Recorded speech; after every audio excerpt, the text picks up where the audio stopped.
Election কবে হবে বলে আপনি মনে করেন? ডিসেম্বরে, ফেব্রুয়ারিতে? কারণ রাজনৈতিক নেতাদের সঙ্গে আমাদের কথা হচ্ছিল, তারা বলছেন তারা খুবই এটাকে বলবো যে কনফিডেন্ট যে আসলে এই সরকার ডিসেম্বরে ইলেকশন দিতে চায়।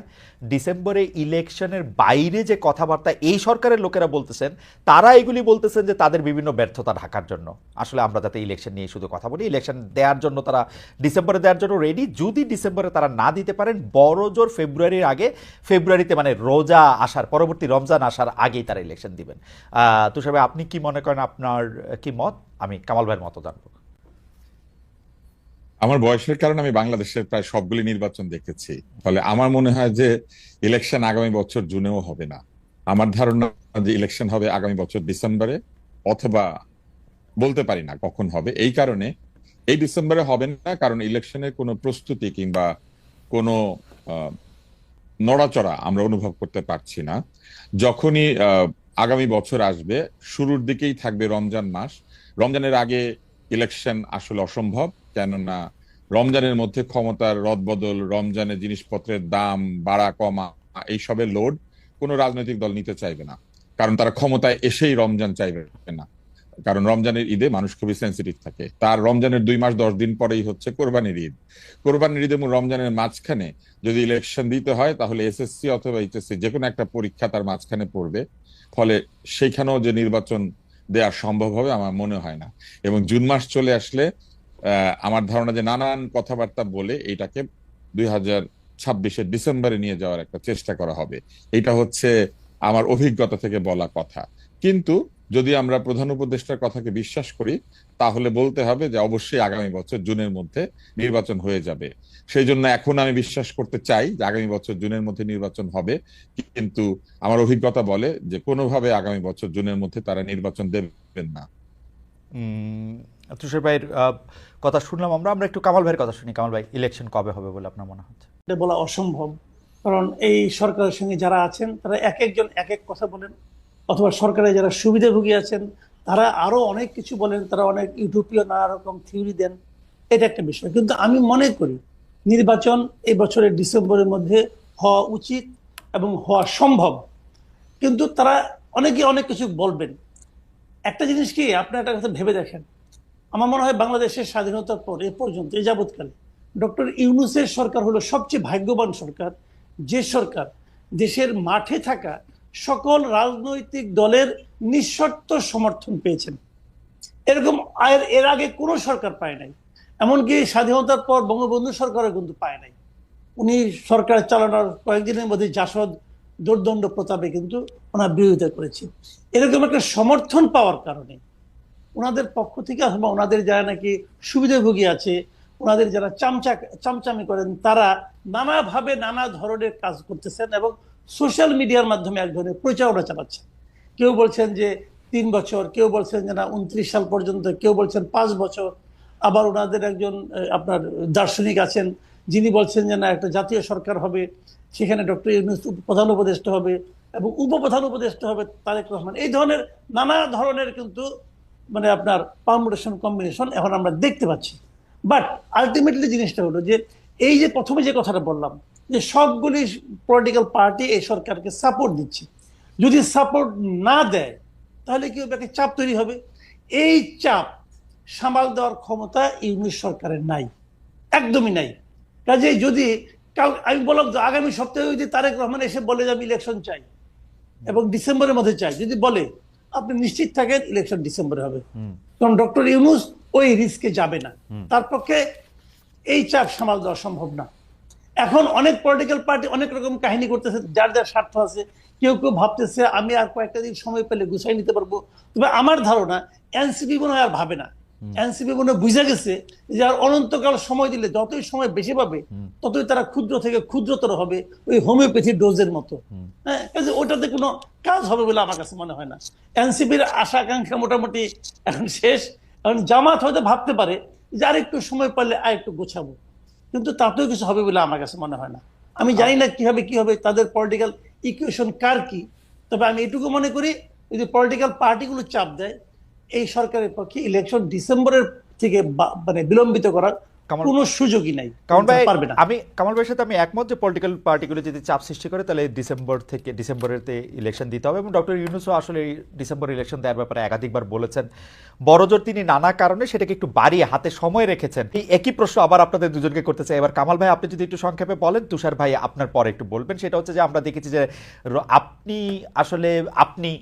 আমরা সবাই এস্টাবলিশমেন্টকে একটু কোশ্চেন করতে চাই, যে সরকার তাকে কোশ্চেন করতে চাই, কিন্তু ফ্যাক্ট রিমেন্স এবার রমজান মাসে দ্রব্যমূল্য, বিদ্যুৎ পরিস্থিতি, ঈদ যাত্রা, এসব বিষয়ে অন্তর্বর্তী সরকার মোটামুটি ভালোভাবে সামাল দিতে পারায় এবং চুরি, ডাকাতি, ছিনতাই কিছুটা নিয়ন্ত্রণে আসায় দেশের রেমিটেন্স প্রবাহ বাড়ায় এবং বিভিন্ন ধরনের সম্মেলন, নানা ধরনের আন্তর্জাতিক পর্যায়ে বাংলাদেশের নানা পরিস্থিতি, এসব বিষয় মিলে জনগণের বড় একটি অংশ অ্যাপারেন্টলি ডক্টর ইউনূস সরকারের প্রতি আস্থা ফিরে পেয়েছে বলে নানাভাবে মনে হচ্ছে। আমার যারা বিএনপি বা জামায়াত যে করেন যেসব পরিচিতরা, নেতৃবৃন্দরা, তারাও অনেকে বলছেন ডক্টর ইউনূসের প্রতি এই দেশের মানুষের কিছুটা আস্থা বেড়েছে, অ্যাপ্রুভাল রেটিং অনেক বেড়েছে বলে মনে হচ্ছে। এমনকি এনসিপির নেতাও পরিণত হয়েছে ডক্টর ইউনূস, মানে এনসিপির নেতা হিসাবে কিন্তু এখন আর নাহিদের নাম আমরা শুনি না, ডক্টর ইউনূসের নামেই আমরা বেশি শুনি। ডক্টর ইউনূস মানে নিজেকে একটি নেতা হিসাবে, শাসক হিসাবে প্রতিষ্ঠিত করতে পেরেছেন বলে মনে হয়। সেই ক্ষেত্রে ইলেকশন যদি পরে হয়, ডক্টর ইউনূস সরকার যদি আরেকটু বেশি সময় থাকে, তাহলে কি অসুবিধা? আমরা কেন বিএনপিকে নিয়ে আসার জন্য এত অস্থির হয়ে উঠেছি, বা যারা নির্বাচন করে আসবে তাদের জন্য অস্থির হয়ে উঠেছে? সরি, প্রশ্নটা লম্বা হয়ে গেল, আমি আর কথা বলছি না। কামাল ভাইকে শুনে আমরা তুষার ভাইকে শুনবো। না, এখানে একটা কথা আমি বলি আপনাকে, ডক্টর ইউনূস ভালো করছেন কি মন্দ করছেন এটা তো আমার দেখার বিষয় না রে ভাই। না, কেন আমি বলি, ডক্টর ইউনূস কোন সরকারের প্রধান? উনি একটা অন্তর্বর্তী সরকারের প্রধান। অন্তর্বর্তীকালীন সরকার মানেটা কি?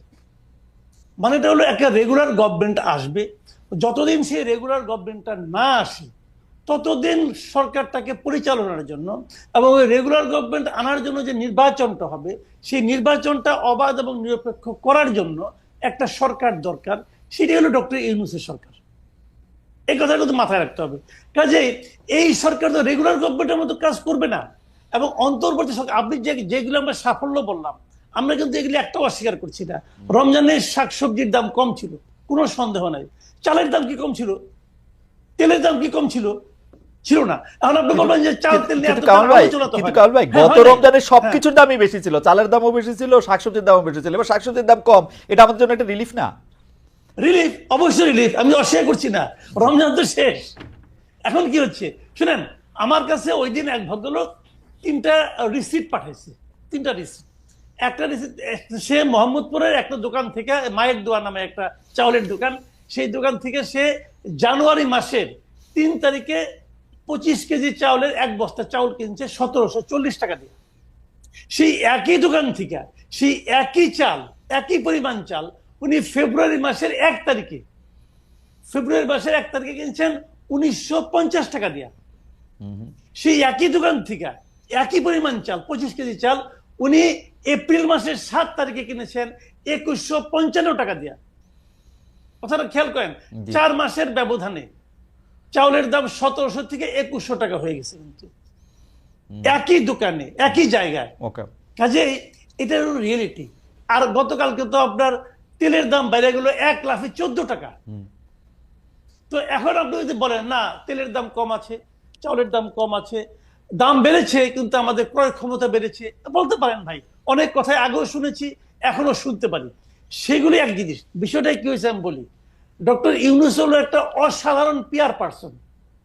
উনি জানেন যে কিভাবে পিআরের কাজগুলি করতে হয়। সোশ্যাল মিডিয়ায় এক ধরনের হুজুগ উনি চালাচ্ছেন খুবই প্ল্যান্ড ওয়েতে, খুবই।